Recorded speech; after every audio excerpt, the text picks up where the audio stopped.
नमस्कार दोस्तों। अपने 30 साल के इस सैनिक जीवन के किस्से और कहानियों के पिटारे से आज मैं आपको बताऊंगा कहानी नंबर 22। बड़ी ही मोटिवेशनल और बहुत ही उम्मीदों को जगाने वाली कहानी है। पोस्टिंग का कारवां जैसे कि पहुंचा पूना, और पूना में हम पहुंचे और रात्रि को हम लोग बैठे शाम के समय में। जैसा कि आमतौर पर फौज का माहौल होता है, इशू डे था।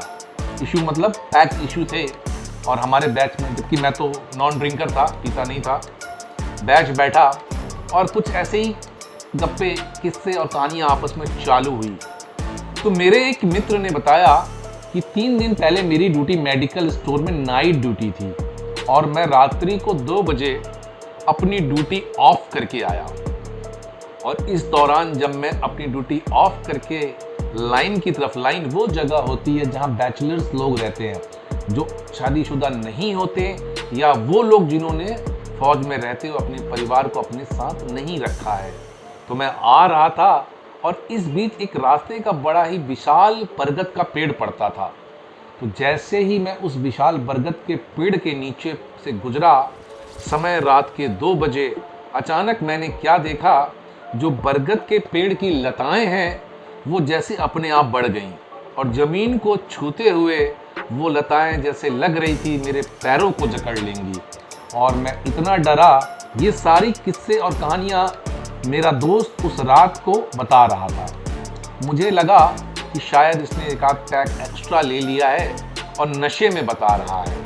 तो मैंने उस बात को इतनी गंभीरता से नहीं लिया और बात आई गई हो गई। अगला दिन आया और सौभाग्य से अगली ड्यूटी उस दिन की मेरी मेडिकल स्टोर और फर्स्ट ड्यूटी जो कि रात को 2 बजे ऑफ होनी थी। सब कुछ बढ़िया सा।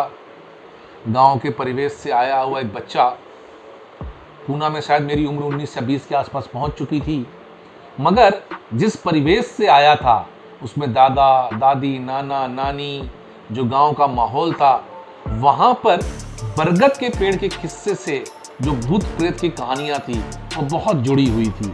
कहीं ना कहीं मन के किसी कोने में छाप थी।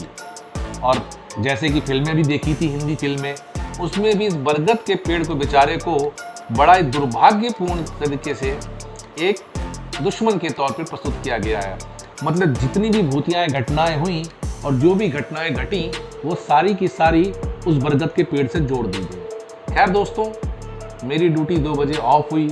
बिल्कुल मन में संचय, लेकिन, किंतु, परंतु कुछ नहीं, और मैं चल पड़ा। आप यकीन मानिए, जैसे ही मैं उस बरगद के पेड़ के नीचे पहुंचा, मेरे मन और मेरे दिल ने मुझे अलर्ट कर दिया।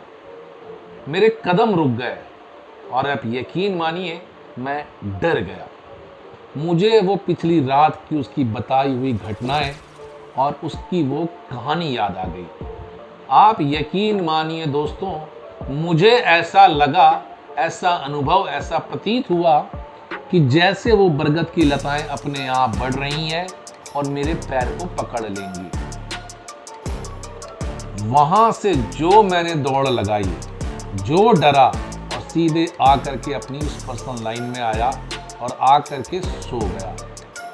समय बीता और आज के समय में 30 साल करके आ गया और जीवन का एक बड़ा ही प्यारा अनुभव मिला एक मूवी से। दोस्तों, शायद मेरे ख्याल से आपने भी वो मूवी देखी होगी। मूवी का नाम है 3 इडियट। उसमें आमिर खान अपने लेफ्ट साइड, अपने राइट हाथ को रख करके अपने इस दिल को कहते हैं कि जो कुछ है ये दिल है, यही सब कुछ कराता है, बस इसको इतना बोलो, ऑल इज वेल। तो दोस्तों, ये डायलॉग आमिर खान ने अभी कुछ 3-4-5 साल पहले जब मूवी आई होगी तब बोला होगा, मगर हमने इस डायलॉग के सारांश को उस घटना के कुछ दिन के अंदर ही सीख लिया कि all is well, all is well.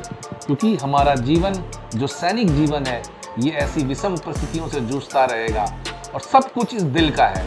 तो दोस्तों, अपने 30 साल के उस सैनिक जीवन में बहुत सी ऐसी रातें आई, बहुत से ऐसे बरगद के पेड़ आए, मॉर्चरीज आई, कब्रिस्तान आया, शमशान आया, सिमेट्री आया, जहां रात रात भर हमने गुजारी।